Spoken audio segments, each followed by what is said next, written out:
and welcome to ET Now Startup Central, India's first and only daily show dedicated to startups and entrepreneurship.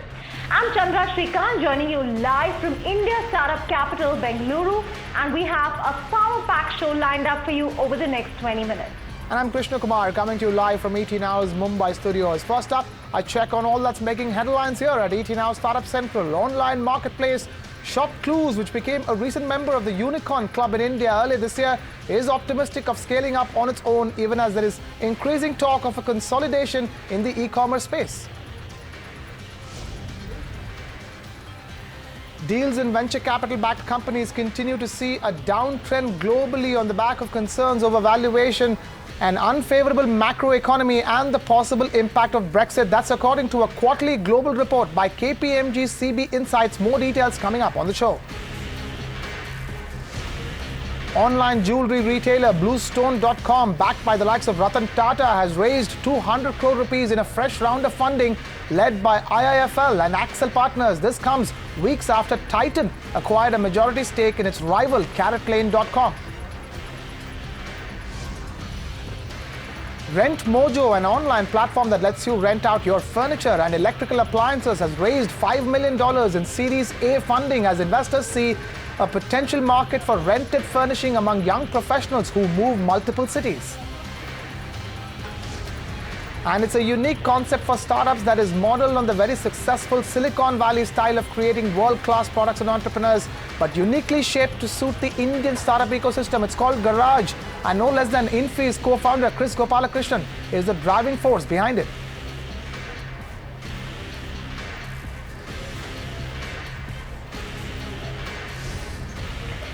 Straight to the top story then, Krishna, and as you said, we do have a unicorn on the show today, a unicorn, a company that became a unicorn only early this year. We are, of course, talking about online marketplace ShopClues.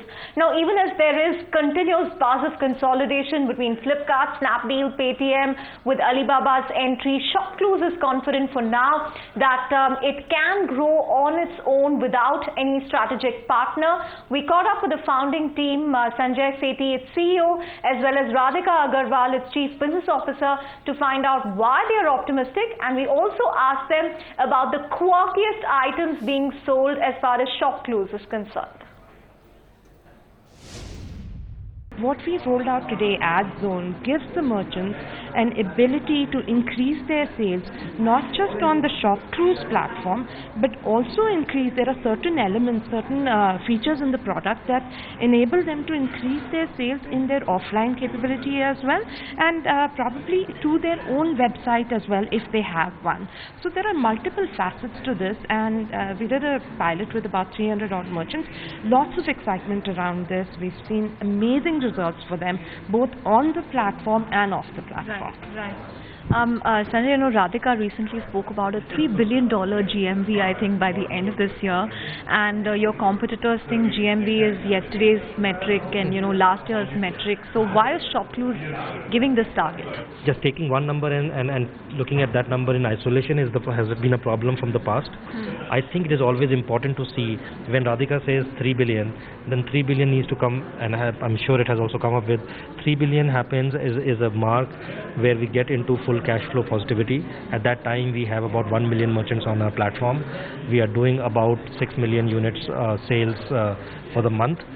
And together, that is the bouquet we are talking about, because the business is all of these and plus more. Every week we look at a new permutation and combination, Flipkart plus Snapdeal, Snapdeal plus something else, Alibaba plus Paytm plus Flipkart. Do you feel a little left out that, we're not seeing ShopClues in this permutation combination? I love that question, Chandra, by the way. I have to say that there has to be, I think, one of the only consistent companies. We've been very, very vocal and loud about the fact that we are not looking for a partner at this point. We believe that we are targeting a customer base, a merchant base that is very unique. Nobody else is targeting them. We have multiple initiatives going on with the Modi government as well. They have the Ustad initiative, Stand Up India, Startup India, both of those. And we believe that there is a huge opportunity that exists. Do we really need to partner with somebody to do that? I don't know. Not right. Not our cup of coffee at this point. Right. Sanjay, when I open the ShopClues website, I see everything from 40 rupees to 50 rupees to 100 rupees. How do you really make money, selling products at such prices? What you see on ShopClues is basically a price point market. It is a market which is, taking a Delhi example would be a Sarojini Nagar market. It's a certain price point. It is a certain range. When you go to Sarojini Nagar market, you have some concept of where you are going, as opposed to, let's say, an Ambience Mall in Gurgaon. So the inventory that you see in that particular item, we may or may not be making money, but it is the perception. It is also creating it's a traffic driver. It is creating a brand. What is your own sense of how the year is going to shape up? Because SoftBank seems to have taken a back seat, Tiger seems to have taken a back seat. So who's really going to fill their shoes? Fundamentally, Indian e-commerce, the macroeconomics is as strong as it can be. All these numbers are already there, but we have 1.3 billion population, about 700 million smartphones, about 150 million internet users, about 50 million shoppers. 50 million shoppers of 1.3 billion. If there was an opportunity, this is it. Sure. Right? Sure. So the opportunity is there. It is just, people are in the wait and watch mode. If both of you can tell me the quirkiest thing that's listed on ShopClues. Radhika, you go first. So of course we had the massive cow dung sale during Diwali, where it sold like hotcakes, no pun intended.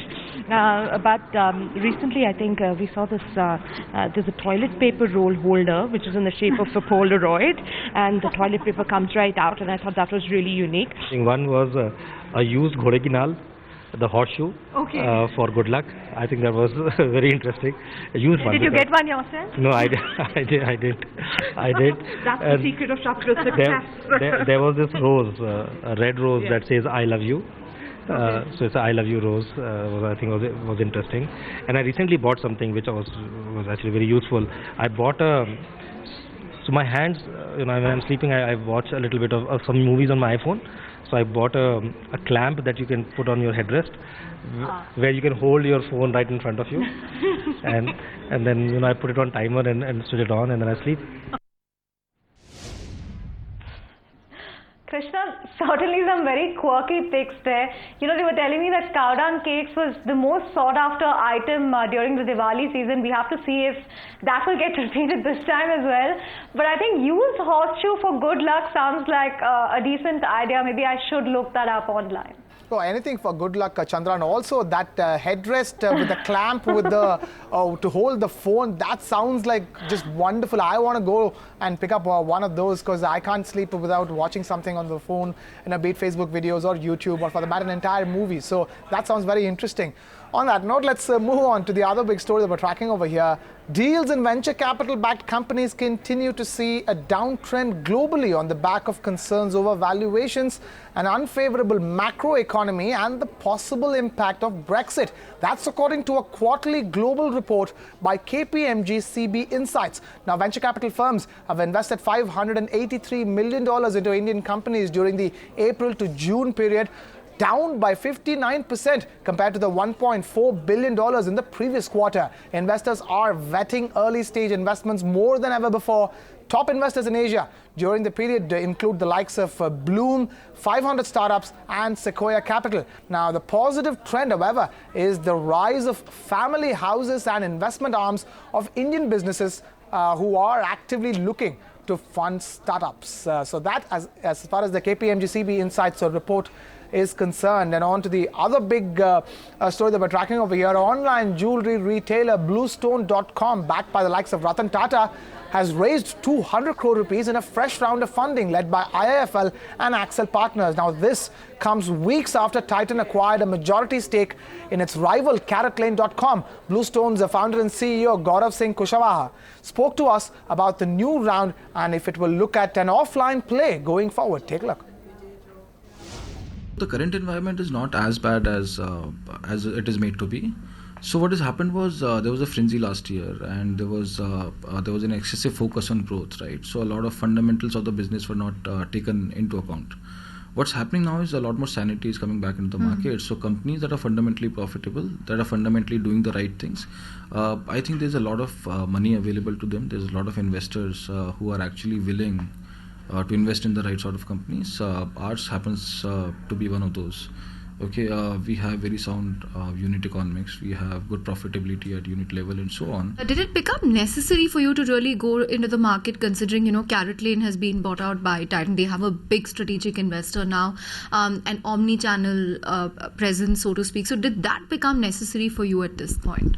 So I wouldn't say it was a competitive pressure because we started the process even before we heard about Carrot Lane news. At the same time, it does not.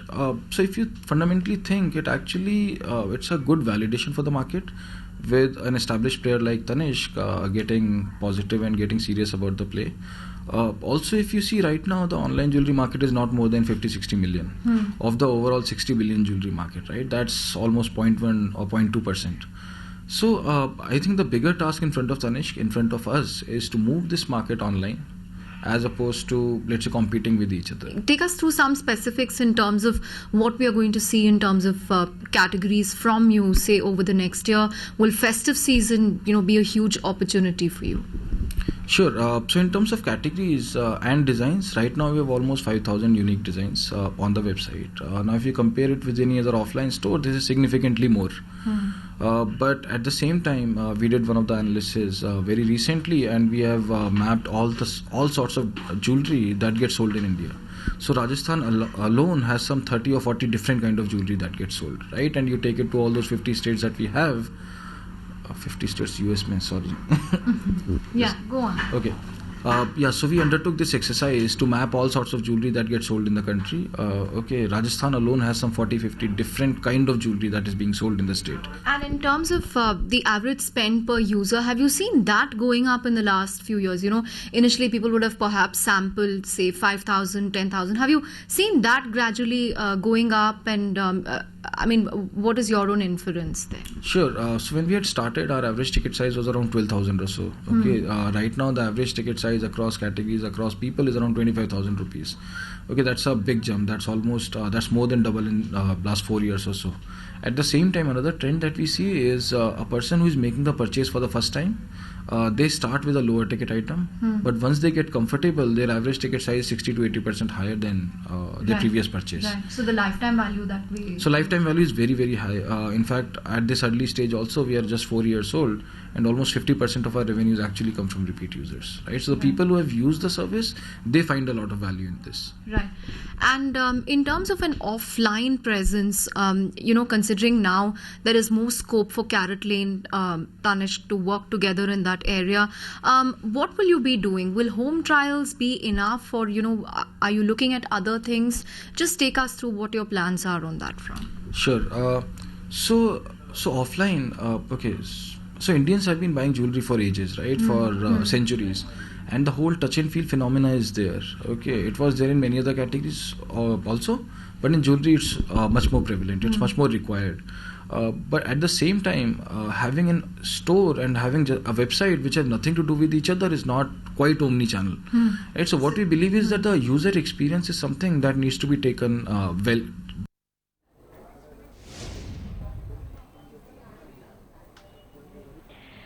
Interesting times, Krishna. Bluestone, Carrot Lane, we really have to see how this competition shapes up. But moving on to another funding story that materialized this week, and we are talking about Rentomojo, an online platform that really lets you rent everything from your furniture to electric appliances. Now that's raised $5 million in Series A because investors see a potential market in rented furnishings, particularly among young professionals who keep moving multiple cities. We caught up with Rentomojo's founder, Geetansh Babania, to really understand, how this model works and also its moat versus rivals in similar businesses like Furlenco. Let's listen in. a lot of awareness needs to be created for this kind of a model, and which is where most of the capital will be spent going forward. And again, also on making an infrastructure and the product for it, because since it's a new concept, the whole of the tech and the data infrastructure needs to be built completely, which will be absolutely new. I mean, we are building it from the scratch. So I think building the right team, building the right infrastructure, and creating the awareness is where we'll be spending most of the capital. We're not raising equity capital to actually fund the assets right now. So essentially, since we have taken that bit out, suddenly this model has become very, very capital efficient, and I think this capital that we have raised is going to take us a good longer run. We're definitely looking at 18 to 22 months runway with this kind of a capital, and hopefully we might just become cash flow positive before that. We see that to capture this kind of a market from a scalability perspective, you need to solve the capital intensive nature of the business. I think that's where we have created the moat. Last whole phase was we have been fairly instrumental in making that kind of financial instrument through which we can get the financing for the assets going for making this model work. Just because you need a roof above your head, you don't go ahead and buy it. I mean, you rent it, and the same kind of philosophy can be adopted across the asset class. It can be a furniture appliances right now, it can be something else in the future. There's a general misconception that a marketplace, I mean, we are working like a marketplace where there are a bunch of vendors who are there, and we are taking the stuff from there. These are the second-hand players or something like that, which is not the case. We are buying new manufactured products from the vendors. And just the capital and the financing of it is coming from let's say the banks and the financial institutions.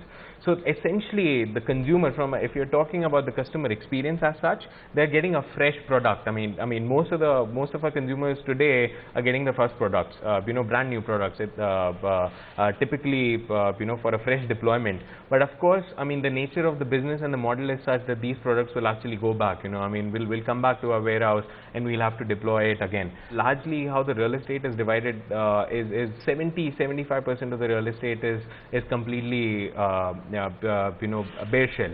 That's where a good market lies for us, whereas the 30% which is there is furnished, and a consumer when gets into that, he's any which way using a furniture and appliances which will be used by several people over the decades. I mean, you get a second-hand furniture. At least Rentomojo is coming into and hand-holding your customer experience and saying, hey, if you don't like the product, we'll ensure that the quality of the products will be good, and we have some stringent quality checks that a product generally goes through before actually getting deployed. How we make money is just by just because of the leverage of margin and arbitrage that we see in the market. I mean, and the margins and the arbitrage in the real estate between a furnished and unfurnished is quite huge. So we have two metrics. One is the margin elimination that we are doing for an e-commerce company, and work on commissions because let's say we have deployed a certain amount of inventory in the market, we generate a couple of returns over it. Let's say on 100 rupees, we typically make about a 6 rupees to a 10 rupees, and we have to maintain certain amount of cost of acquisition, logistics and warehouse out of it. So we make, of course, the commission. I mean, there's an asset owner and there's somebody who's using that asset, and the person who's using the asset is actually providing us the revenue. All right, Chandra, before moving on to the big story, big phrase that we have on the show, let's get a quick word in on $1 million investment. Prime Venture Partners have invested $1 million in payroll and benefits company NIYO, that's NIYO. The Bangalore-based fintech startup is aiming to revolutionize the payroll market with a new age banking grade solution that will effectively give salaried Indians a pay rise of up to 10%. NIYO is currently operating by an invitation only model. On that note, time now to focus on a unique concept for startups that is modeled on the very successful Silicon Valley style of creating world-class products and entrepreneurs, but uniquely shaped to suit the Indian startup ecosystem. It's called Garage, and no less than Infosys' co-founder Chris Gopalakrishnan is the driving force behind it. Now, this startup incubator is being housed in Mumbai. Let's hear it from the man himself on what it is looking to achieve. Garage is, of course, an initiative of Jet Labs, and Jet Labs is part of Jet Synthesis. I'm an investor in Jet Synthesis. I'm the executive chairman, so that's how I'm associated with Garage. A lot of the work that Jet Labs will be doing is associated with entertainment, gaming, the whole celebrity space. So it makes sense for us to create an ecosystem around the startups in Mumbai and create a space where they can all work together, help each other, bring in mentorship. Garage houses Jet Labs, which is the the R&D and the development wing of Jet Synthesis, and so we have several startups that are being incubated in Jet Labs. As part of creating their environment, we have other startups, other maybe even mature companies who are going to be housed in Garage. What is unique about Silicon Valley? It's the ecosystem, right? Ecosystem which consists of VCs, which consists of successful entrepreneurs, and which consists of budding entrepreneurs, aspiring entrepreneurs. Plus, connect with the rest of the ecosystem based on requirements. So, financial services industries in Mumbai, the entertainment industries in Mumbai. So, Garage will be able to actually bring all these people together. We have a place where we can have events where celebrities or whether subject matter experts will be talking to our startups on an ongoing basis. So we'll have functions and events also here. Its goal is to create a space where successful companies are created, successful businesses are created. So that's clearly the objective. Some of them will be owned or some of them will be created by Jet Labs and some of them will be incubated. These are other founders who have taken space here at Garage because they like the environment that is available here. They like the networking opportunities. They like the support system that exists here and benefit from that. Certainly interesting to see a startup hub in Mumbai. But moving on from that to the final segment of the day, Number Crunch. And the number we are crunching for you today is $1 billion. Believe it or not, that's the amount that Unilever has paid to acquire a company called Dollar Shave Club. If you're wondering what that is, it's a US-based company that offers razors, personal grooming products following a subscription-based model by mail. So this is Unilever's big step to really get into the razor market. And Krishna, the entire day I've been looking for an Indian equivalent of Dollar Shave Pay. A lot of people on Twitter telling me that there's a website called letshave.com which apparently offers razors to consumers. I don't know if you've used it yet.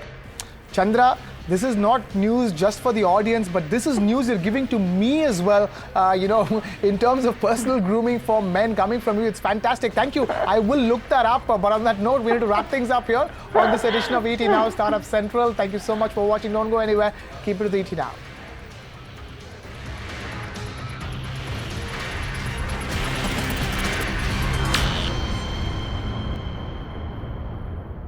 Find us on Facebook at facebook.com/ETNow and don't forget to click the like button. You can also follow us on Twitter at ETNowLive. To stay updated with all our programming, hit the subscribe button on our YouTube channel by logging on to youtube.com/user/ETNow.